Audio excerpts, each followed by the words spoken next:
नमस्कार, स्वागत है आपका। आप देख रहे हैं आज तक, आपके साथ हूं मैं नेहा बात। हम बड़ी खबर के साथ शुरुआत करेंगे जो कि अरुणाचल प्रदेश से आ रही है, जहां पर सेना का रुद्र हेलीकॉप्टर दुर्घटनाग्रस्त हुआ है। सिगिंग गांव के पास एक चॉपर गिरा है। टूटिंग हेडक्वार्टर से महज 25 किलोमीटर की दूरी पर यह हादसा। राहत और बचाव का काम इस वक्त भी जारी है। मिगिंग गांव के पास यह हादसा और हादसे की तस्वीरें, दूर तक उठता धुएं का गुबार। और मिगिंग गांव के पास जब ये चॉपर गिरा तो ये वीडियो बनाया गया जिस वक्त ये चॉपर गिर रहा था और उसके बाद दुर्घटनाग्रस्त हुआ। हेलीकॉप्टर के सर्च ऑपरेशन में इस वक्त सेना जुट गई है। राहत और बचाव का काम शुरू हो चुका है। अब से कुछ ही देर पहले एक खबर आई थी जब रूटीन उड़ान पर निकला था ये रुद्र हेलीकॉप्टर, लेकिन दुर्भाग्यवश दुर्घटनाग्रस्त हो गया। दरअसल जहां पर ये चॉपर गिरा है वो दूरगामी इलाका है, पहाड़ी में स्थित है। ऐसे में सर्च ऑपरेशन में दिक्कतें आ सकती हैं।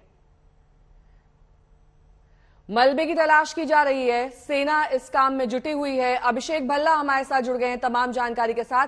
अभिषेक, क्या क्या चैलेंजेस, क्या दिक्कतें आ सकती हैं मलबा ढूंढने, सर्च ऑपरेशन में, और इस हादसे के बारे में क्या जानकारी मिल रही है?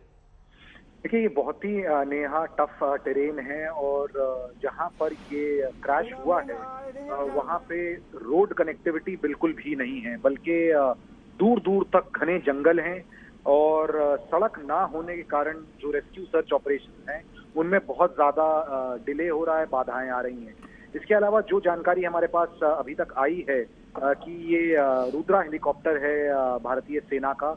रुद्रा हेलीकॉप्टर जो होता है वो एक आर्म्ड कॉम्बैट हेलीकॉप्टर है इंडियन आर्मी की फ्लीट में, और जो एडवांस लाइट हेलीकॉप्टर ध्रुव का वेपनाइज्ड वर्जन का माना जाता है और बहुत ही अहम भूमिका निभाता है ये भारतीय सेना की एविएशन फ्लीट में। किस तरह का नुकसान हुआ है, कितने क्रू ऑन बोर्ड थे, ये सब जानकारी अभी आनी बाकी है। ठीक है, शुरुआती जांच में ये मालूम चलेगा कि आखिरकार ये क्रैश क्यों हुआ है और उसमें कितना नुकसान हुआ है। दरअसल इस वक्त सर्च ऑपरेशन किया जा रहा है और सेना इस काम में लगी हुई है। बद्रीनाथ, जहां पर इस वक्त प्रधानमंत्री नरेंद्र मोदी मौजूद हैं, 3400 करोड़ की परियोजनाओं का करेंगे शिलान्यास और वहां उद्घाटन। लेकिन इस बीच वहां के जो लोकल लोग हैं उनसे बातचीत करते हुए प्रधानमंत्री उनका संभवतः निरीक्षण करते हुए जो संभावनाओं के द्वार वहां पर खुले हैं, जो खुल सकते हैं, उनको देखते हुए और स्थानीय उत्पादों की जब निरीक्षण की बात आती है तो प्रधानमंत्री का वोकल फॉर लोकल जो उन्होंने एक नारा दिया वो मुखर होता हुआ दिखाई देता है। उसकी बानगी आप देख सकते हैं। प्रधानमंत्री जब वहां पर जो स्थानीय लोग हैं उनसे बातचीत करते हैं, वहां पर जो उनकी विशेषताएं हैं, जो स्थानिक विशेषताएं हैं, उनका जायजा लेते हुए प्रधानमंत्री नरेंद्र मोदी वहां पर लोकल उत्पादों के बारे में बात करते हुए और स्थानीय संस्कृति की झलक दिखाते हुए वहां पर वहां के स्थानीय निवासी, वहां के स्थानीय लोगों का नृत्य आप देख सकते हैं। लेकिन इस बीच जो वोकल फॉर लोकल का नारा प्रधानमंत्री ने दिया था उसी के तहत वहां के जो स्थानीय उत्पादन हैं उनका जायजा लेते हुए वहां महिलाएं मौजूद हैं जो बता रही हैं प्रधानमंत्री को कि इनका निर्माण और उत्पादन कैसे किया जाता है, पूरी प्रक्रिया समझते हुए प्रधानमंत्री यहां दिखाई दे रहे हैं। इस बीच दूसरी तस्वीर में आप केदारनाथ की तस्वीर देख सकते हैं। भव्य तरीके से केदारनाथ और बद्रीनाथ मंदिरों को सजाया गया है और आज यहां बद्रीनाथ में खास तौर पर कई शिलान्यास और उद्घाटन के कार्यक्रम रखे गए हैं। 3400 करोड़ की परियोजनाओं का प्रधानमंत्री शिलान्यास करने वाले हैं, जिसमें रोपवे सुविधा की सौगात भी बद्रीनाथ के निवासियों को दी जाएगी ताकि बद्रीनाथ यात्रा वहां के लोकल लोगों के लिए और जो लोग वहां पहुंचते हैं दर्शन के लिए उनके लिए सुगम हो सके। मंजीत नेगी मेरे सहयोगी इस वक्त तमाम जानकारी के साथ जुड़ गए हैं। मंजीत, हम देख पा रहे हैं तस्वीरों में कि लोकल और जो स्थानीय लोग हैं वो दरअसल प्रधानमंत्री को वहां के उत्पादों के बारे में समझा रहे हैं। आगे का कार्यक्रम कैसे है और कितने बजे प्रधानमंत्री रोपवे का उद्घाटन करने वाले हैं? प्रधानमंत्री माणा गांव के पास जो कार्यक्रम है वहाँ पर मौजूद है। वहाँ पर एक सरस मेला लगाया गया है जहाँ पर जो माणा गांव के लोगों के स्थानीय उत्पाद हैं वो इसमें चाहे ऊन से बने हुए कपड़े हों, लोकल उत्पाद जैसी जड़ी बूटियाँ, वो एक सरस मेला लगाया गया है और वहाँ पर उन किसानों से स्थानीय उत्पादकों से प्रधानमंत्री नरेंद्र मोदी बातचीत कर रहे हैं और क्योंकि प्रधानमंत्री नरेंद्र मोदी का लगातार इस बात पर जोर रहा है कि स्थानीय उत्पादों को प्राथमिकता मिलनी चाहिए, इसीलिए स्थानीय किसानों से उत्पादकों से वो इस वक्त बातचीत कर रहे हैं। इसके साथ ही यहाँ का जो लोकल नृत्य है वो मुखौटा नृत्य से रमन्ना वो आनंद रहा है, उसका भी करीब 10 मिनट का परफॉर्मेंस रखा गया प्रधानमंत्री के सामने। और उसके बाद जो मुख्य कार्यक्रम है प्रधानमंत्री यहाँ पे सिर्फ जो हेमकुंड साहिब का रोपवे प्रोजेक्ट है, इसके साथ ही माणा गांव को रोड से जोड़ने का जो प्रोजेक्ट है उसका शिलान्यास करेंगे, कदम दबाकर शिलान्यास करेंगे और उसके बाद यहाँ पर जो लोग हैं उनको संबोधित करेंगे। काफी बड़ी संख्या में लोग जैसे मौसम भी खराब हो रहा है, बर्फबारी शुरू हो रही है, उसके बीच लोगों में उत्साह है, बड़ी संख्या में स्थानीय लोग यहाँ पर पहुंचे। हालांकि अब क्योंकि अगले महीने के बाद बंद हो जाएंगे भगवान बद्रीनाथ के, तो ज्यादातर लोग माणा गांव और आसपास बद्रीनाथ के जोशीमठ और गुफे से चले जाते हैं, लेकिन इसके बावजूद प्रधानमंत्री नरेंद्र मोदी को लेकर पिछले 2 दिनों से लोगों में उत्साह है। लोग मंजीत, मंच पर हम प्रधानमंत्री को देख पा रहे हैं, रिमोट कंट्रोल के जरिए शिलान्यास के कार्यक्रम अब शुरू होंगे क्या?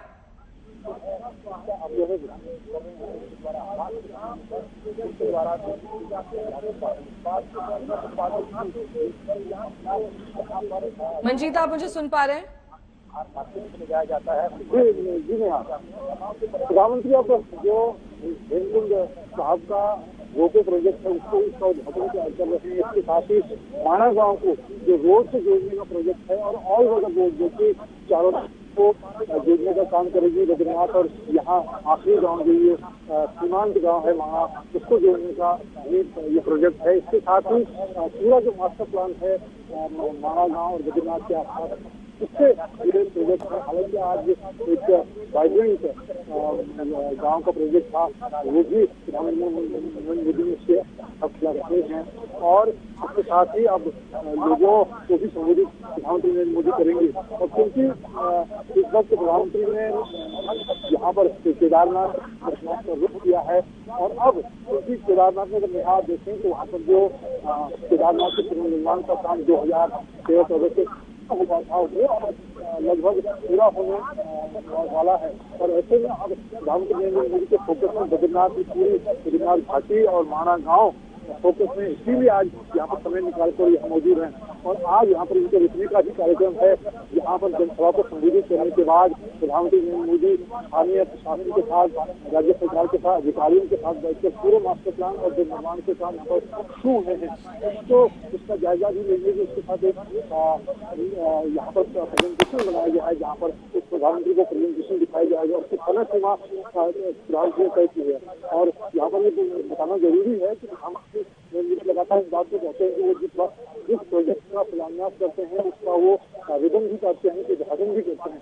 और ये महत्वपूर्ण इसलिए है कि 2024 में चुनाव से पहले प्रधानमंत्री नरेंद्र मोदी दोबारा बद्रीनाथ आएंगे और उस वक्त बद्रीनाथ का जो मास्टर प्लान है, माणा गांव के जो प्रोजेक्ट है उसका वो उद्घाटन करेंगे।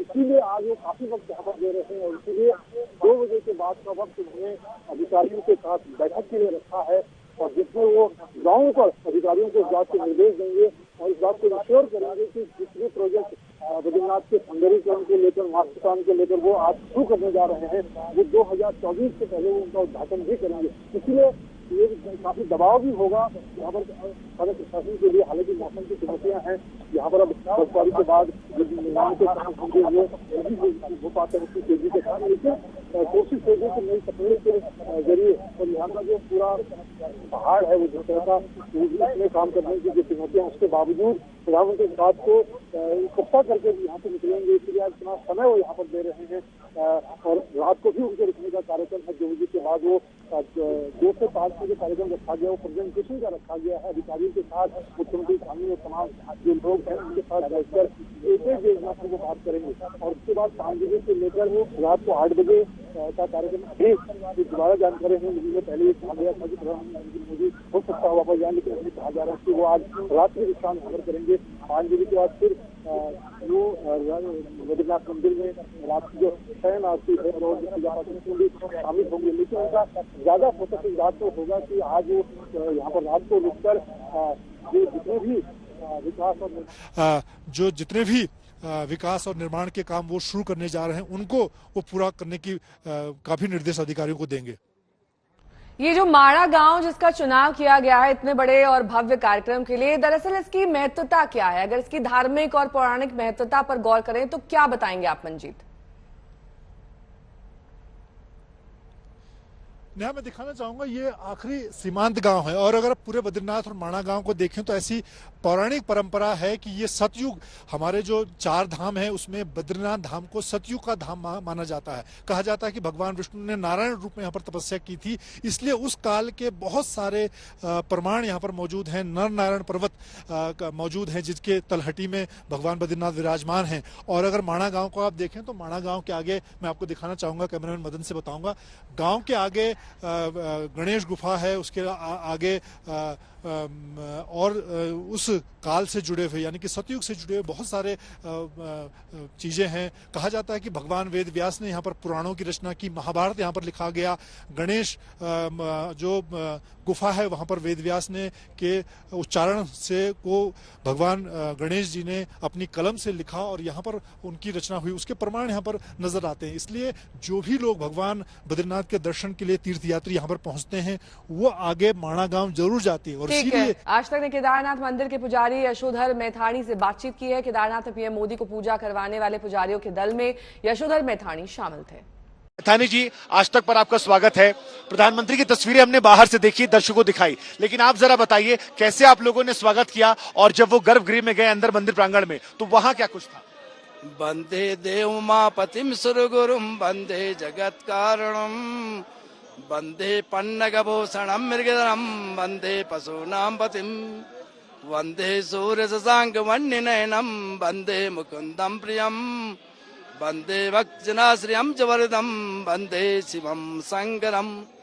आदरणीय प्रधानमंत्री मोदी जी जब भगवान केदारनाथ जी के गर्भगृह में आए और उन्होंने वहां पर भगवान शंकर की जय जयकार की और पंचोपचार षोडशोपचार उनकी पूजा की गई। उसमें 16 मंत्रों से उनका जलाभिषेक किया गया और पूजा अर्चना की गई, जिसमें दूध, दही, घी, शहद और पुष्पों से भगवान शंकर की पूजा की गई। तकरीबन 20 मिनट तक शायद भगवान ने गर्भगृह में थे वो जी अंदर रहे और उन्होंने फिर उसके बाद भगवान शंकर को चंदन, भस्म इत्यादि लगा के और ब्रह्म कमल भगवान शंकर जी को अर्पण किए और वस्त्रोप भगवान शंकर को बाघंबर चढ़ाया और इसी पंचोपचार पूजा के साथ उन्होंने भगवान शंकर की बहुत आस्था के साथ पूजा की और बड़े प्रसन्न रहे। तो आप लोगों से प्रधानमंत्री ने कुछ संवाद किया? कोई हमसे कोई उनसे संवाद नहीं किया, केवल पूजा पाठ करवाई और अपने दिल से वो बड़े प्रसन्न रहे वहाँ पर। अच्छा, ये कहा जा रहा था कि शायद रुद्राभिषेक भी हुआ था, कुछ छोटा वाला रुद्राभिषेक या जो पंचोपचार 16 मंत्रों से भगवान शंकर की उन्होंने पूजा की, जो कि जिसमें उनका समय बहुत कम था और केवल 16 मंत्रों से उनकी पूजा इत्यादि की गई। कितने पुजारी अंदर साथ थे और कौन कौन साथ में? हमारे साथ 3 बेड पार्टी थे, एक मुख्य पुजारी जी थे और साथ में उत्तराखंड के मुख्यमंत्री भी थे, अकेले प्रधानमंत्री? अकेले प्रधानमंत्री जी उस समय पर गर्भगृह में खाली जी। बड़ी खबर कोलकाता से आ रही है जहां पर छात्रों का प्रदर्शन चल रहा है। दरअसल ये प्रदर्शन युवा छात्र कर रहे हैं। शिक्षक भर्ती में घोटाला हुआ था, उसी को लेकर ये विरोध प्रदर्शन किया जा रहा है। एसएफआई और डीवाईएफआई का ये प्रदर्शन है। अनुपम मिश्रा मेरे सहयोगी इस वक्त तमाम जानकारी के साथ जुड़ गए हैं। अनुपम, क्या मांग है इन छात्रों की? और पहले भी हमने इस तरह के प्रदर्शन देखे थे, आखिरकार क्यों इन पर लगाम नहीं लग पा रही है? ये देखिए नेहा, इस वक्त पश्चिम बंगाल में शिक्षा भर्ती घोटाला सबसे बड़ा मुद्दा बन चुका है और जो शिक्षा भर्ती घोटाले का विरोध कर रहे जो टेस्ट यानी टीचर्स एलिजिबिलिटी टेस्ट के जो परीक्षार्थी थे वो आंदोलन कर रहे थे। कल रात पुलिस ने उनको बलपूर्वक हटा दिया और उसी के विरोध में आज लेफ्ट की जो स्टूडेंट यूनियन विंग है एसएफआई और डीवाईएफआई, उसकी ओर से विरोध प्रदर्शन किया जा रहा है सॉल्ट लेक में। लेकिन पुलिस उनको वहां पर जो आंदोलन के लिए एकत्रित हो रहे हैं उनको एकत्रित होने नहीं दे रही है। जैसे ही जो छात्र आ रहे हैं उनको उठाकर प्रिजन वैन में भरकर ले जाया जा रहा है। इस बीच थोड़ी सी धक्का मुक्की भी दोनों के बीच में हो रही है और ये स्थिति लगातार पिछले 1 घंटे से बनी हुई है। मीनाक्षी मुखर्जी जो युवा नेता हैं SFI लेफ्ट की, वो भी वहां पर उपस्थित हैं। उन्हें भी इस वक्त पुलिस ने गिरफ्तार करने की कोशिश की है और इससे पहले कई छात्रों को गिरफ्तार किया गया है। तो ये जो विरोध प्रदर्शन हो रहा है लगातार हो रहा है। कल जिस तरीके से टेट परीक्षार्थियों को पुलिस ने बलपूर्वक हटाया है, उसी के खिलाफ आज लेफ्ट की ओर से ये विरोध प्रदर्शन बुलाया गया था, आह्वान किया गया था। सिर्फ लेफ्ट नहीं, आज कांग्रेस और बीजेपी की ओर से भी कोलकाता में तमाम अलग अलग जगहों पर इस तरह का विरोध प्रदर्शन होने वाला है। हालांकि लेफ्ट का शुरू हो गया है, बीजेपी और कांग्रेस का अभी होना।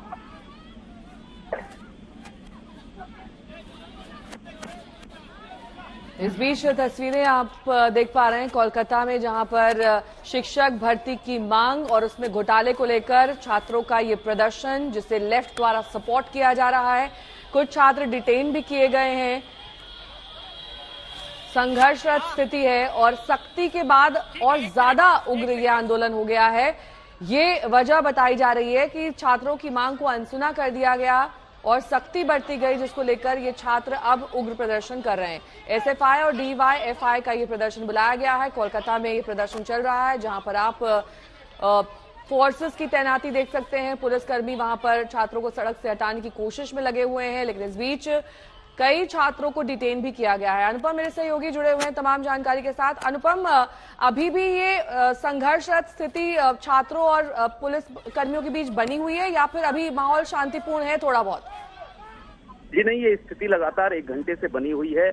एक बैच में छात्र आ रहे हैं और पहले से ही पुलिस की तैनाती यहाँ कर दी गई थी, क्योंकि आज कल रात में ही DYFI और SFI की ओर से बोल दिया गया था कि इस जो सख्ती की गई है पुलिस की ओर से परीक्षार्थियों पर, उसके खिलाफ ये आंदोलन होगा, प्रोटेस्ट होगा। तो पुलिस कल आज सुबह से ही सॉल्टेक इलाके में, जहां पर शिक्षा परिषद का दफ्तर है, उसके बाहर तैनात की गई थी। जैसे जैसे विरोध प्रदर्शन के लिए छात्र आ रहे हैं, वैसे वैसे ही पुलिस उनको लेकर प्रिजन में ले जा रही है। उनको एकत्रित होकर एक सामूहिक जो आंदोलन होता है वो करने की अनुमति नहीं दी जा रही है। पुलिस की ओर से सख्ती बरती जा रही है। आज भी जिस तरीके की सख्ती हमने कल देखी थी, वैसी ही सख्ती आज भी हम देख रहे हैं और ये स्थिति पिछले 1 घंटे से बनी हुई है और अभी भी उम्मीद की जा रही है कि कुछ आधा 1 घंटे तक चलेगा, क्योंकि जो छात्र हैं काफी संख्या में हैं और एक साथ वो नहीं आ रहे हैं। और जैसे ही आ रहे हैं उनको घुसने नहीं दिया जा रहा है। ये पूरा 1 किलोमीटर इलाके कर ही इस तरह की घटना हो रही है, जहां पर पुलिस लगातार जो परिषद का ऑफिस है उसके आसपास पहुंचने नहीं दे रही है जो छात्र हैं DYFI और SFI की।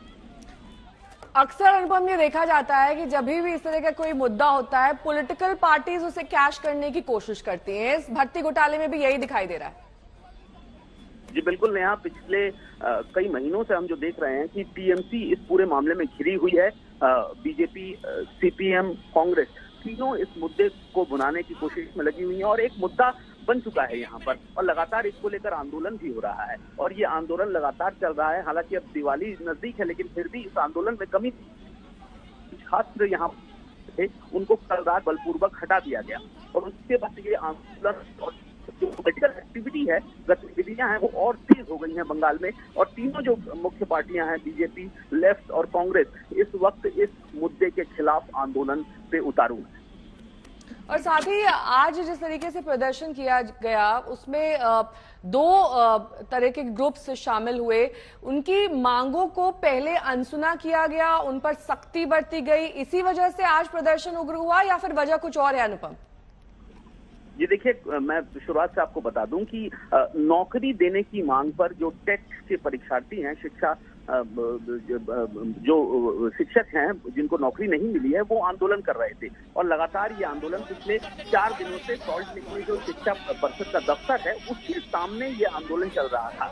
ऐसे में पुलिस लगातार, कल से पुलिस ने सख्ती बरतनी शुरू की। कल शाम से पुलिस ने माइकिंग शुरू की कि आप हट जाइए, वहां पर जो छात्र वहां पर बैठे हुए थे, कुछ उसमें हंगर स्ट्राइक भी कर रहे थे। उसके बाद कल देर रात पुलिस ने बल प्रयोग किया, बल प्रयोग कर उस जगह को खाली कर दिया। जो भी आंदोलन कर रहे थे छात्र, उनको गिरफ्तार करके लिया गया। अब इस घटना के विरोध में ही जो तीनों पार्टियां हैं, बीजेपी, लेफ्ट और कांग्रेस की ओर से कल ही ऐलान देर रात कर दिया गया था कि ये जो सख्ती बरती गई है ये बेहद गलत प्रक्रिया के तौर पर किया गया है टीएमसी सरकार की ओर से, ममता सरकार की ओर से, और इसके खिलाफ आंदोलन होगा। तो आज सुबह से ही वो आंदोलन हम देख रहे हैं। सबसे पहले लेफ्ट ने इस आंदोलन को शुरू कर दिया है आज सुबह से ही। अब बीजेपी का भी एक आंदोलन होने वाला है। कांग्रेस नेता अधीर रंजन चौधरी भी इसी मुद्दे पर थोड़ी देर में एक रैली निकालने वाले हैं। तो आप समझ सकते हैं कि पॉलिटिकल गतिविधि जो है वो काफी हलचल जो है काफी तेज है, और खास तौर पर जिस तरीके से बल प्रयोग किया गया है उसको जायज नहीं ठहराई रही है ये जो राजनीतिक पार्टी है। ठीक है, मैं लौटूंगी आपके पास। बीच तस्वीर लगातार इस प्रदर्शन की और कैसे छात्रों को एक एक करके डिटेन किया जा रहा है, लेकिन स्थिति दरअसल वहां पर तनावपूर्ण बनी हुई है।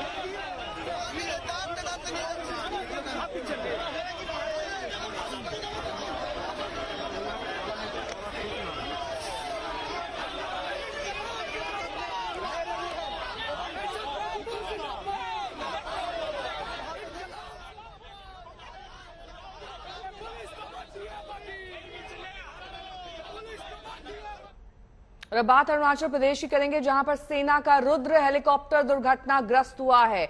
मिगिंग गांव के पास ये चॉपर गिरा है। टूटिंग हेडक्वार्टर से 25 किलोमीटर की दूरी बताई जा रही है। राहत और बचाव का काम इस वक्त भी सेना कर रही है। ये खबर आई थी कि इस चॉपर में 5 लोग सवार थे, जिसमें 2 पायलट शामिल हैं।